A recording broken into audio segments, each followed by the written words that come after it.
good afternoon. We're back at the Bahrain National Museum. Now we are outside in the place where they host the public art. And public art literally means that the art is made for outside spaces. It's massive. And as you can see, I chose to start with this piece. It's by Zaki Salam, and it says here it's from the state of Palestine. The material is marble, and it's kind of weathered and eroded, but that's the way it's supposed to be, actually. If you look at the whole of the Bahrain National Museum, even before you go into the entrance, there's a lot of public art. So we chose a few pieces to start with, and I really like this piece because of the hexagonal appeal, and the light comes through it. So it's one of the many interesting sculptural pieces that you can see in front of the Bahrain National Museum. And of course, sculpture, it's 3D, there's a lot of history embedded into it. Let's go to our next piece. This is, where is the piece? There's a name, but I don't know if this one has a name. So it's two women, maybe perhaps a mother and a daughter, or two sisters hugging each other. They are faceless, as you can see, but the form of the sculpture, the lines of it, and the fact that it's made of marble and the height is so monumental, you can see the pathos that the artist was trying to convey. I think this is a really great, massive work. And even if you go to the back of the museum, I have some favorite pieces there as well. Maybe we'll do another video of that. So this is another piece that I really like. If you go here, it's a veiled lady. Again, there's no inscription, nothing to say who made this art. But the way that this piece of marble was sculptured, the finish is smooth in some places, and also like it's rough in some places, to suggest the folds of the fabric, to suggest you can almost see the fabric itself folding. So this is how you can make marble like really malleable. Can you imagine the skill that it took for the artist to be able to achieve this expression? And of course, it's a veiled woman, and it kind of shows the Mesopotamian like goddesses, the way they envisioned them as somebody who's like giving of life, giving of justice. And the whole National Museum, by the way, is made of canals. So like every walkway that we go through, it's built in water.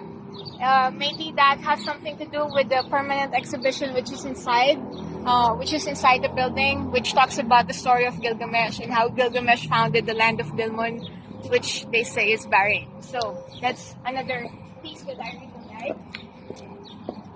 And this is the next one. It's made by Astar Ismail, Kingdom of Bahrain.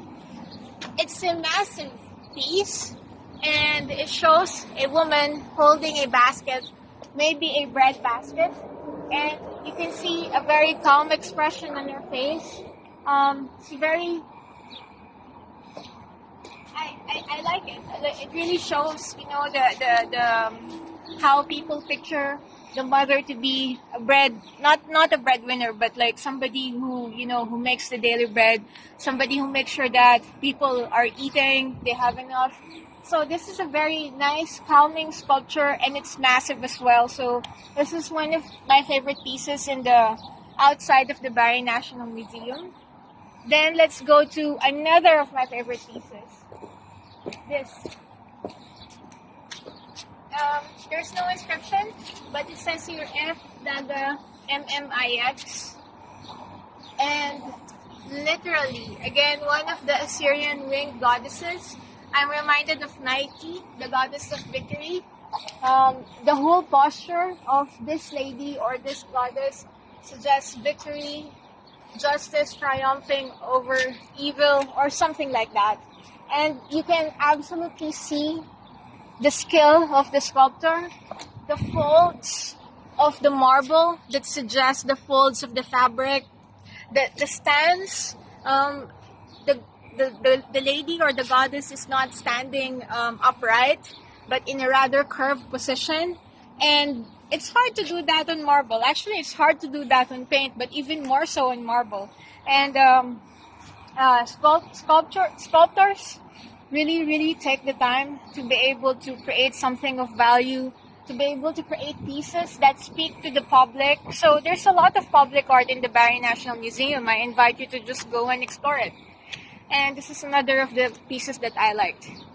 Then we shall go here. And this is by Ali Nouri. It says here, Republic of Iraq. So, wow. It's obviously a mother and her child. Like, if you can see, it's marble, and yet the artist was able to suggest the child leaning on the neck of the mother or the father. You know, it's anthropomorphic. It could be either. And it's a reclining statue. It's hard to do that. It's hard to do an upright statue. It's even harder to do a reclining statue. So you can see like the level of artistry and the way that the marble suggests power and it suggests life. It's not just a piece of stone. Now it's something else, and it evokes dynamism. The straight lines evoke dynamism. This is one of my favorite pieces. It's rough hewn, but the pathos and the emotion is there. So yeah, I really like this. And if you look around, like there's really a lot to see outside. And this is one of my favorites. It's almost like a jigsaw puzzle. And it's made by... Okay, there's nothing. But it's just like a jigsaw puzzle. It's fun. Who said that sculpture shouldn't be fun? So this is obviously meant for public art. It's meant to tease. It's meant to evoke certain ideas out of you. What could it be? It could be a tower or, you know, one of those pieces of Jenga. And as I mentioned before, art is meant to be enjoyed. Art is meant to be, public art is meant to be touched. And wow, the care that they have taken to preserve this public art sculptures, it's really intense. And that's something that the Bahrain National Museum is really, I really feel that they've done an awesome job of preserving all of this wonderful heritage. So this again is one of my favorite pieces.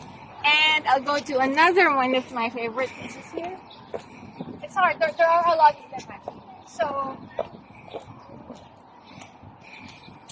there's an inscription in Arabic which I can't read. It's almost faded out. It's literally makes you think, doesn't it? It reminds me of August Rodin's The Thinker.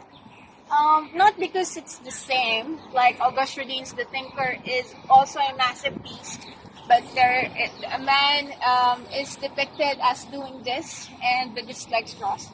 So it reminds me of that, although in a very different way. This is an abstract piece, and August Rodin's is figurative, but I like it for its sheer massiveness and the rough hewn stone, and because obviously there's something more to this work than meets the eye. And by the way, I believe that the artist used pink marble in his work, and it's kind of cool to use pink marble in your work. And as you can see, the canals, because they fill this whole place up with public art. And I will show you one of the things that make me smile when I go to the Bahrain National Museum. And that's another winged goddess, although we won't go there. So this one, whenever I go here, I ask to take a photo. It's like a train. So as you can see, the wheels are there, and the head is like a chicken. So chicken train, I don't know. But you see, public art can be playful. It can be inquisitive. Like, people should be curious about it. I remember when we went to this giant puppet festival in Angono back in the Philippines. People really participated in public art. It was a festival. They went behind the mascots. They really cheered, and they were participating. They were painting. They were doing a lot of things. So I guess that's what public art should be. It should be participative. And the way they made the National Museum, it's really cool. As you can see, even now there are so many visitors, and they are participating in public art. So I hope that actually more kids and adults go here. There's a lot to see. I'll end with this. It's not a marble sculpture, it's a wood sculpture. And it's quite long and winding and mysterious. And it overlooks the whole site of the museum. So this is a wood sculpture that's mounted on rocks. And what does it mean? What could it be, right? It could be a snake. The line suggests such. It could be a dragon. It could actually be the rainbow serpent, which is the Australians believe that the rainbow serpent was the one who made the rainbow colored as it is. So we do have a lot of guests coming to the Bahrain National Museum, and I hope that they appreciate both the outside art and the inside art. And as you know, I'm also starting to create my own space, Alan Art Gallery. And you're welcome to come and see the kind of work that we do. We always do art reviews every now and then. And we want to do it here in Bahrain, and we want to do it outside of Bahrain. So watch out for some of that. And thank you so much. If you enjoyed this, follow me on Instagram, aina.kim. Bye.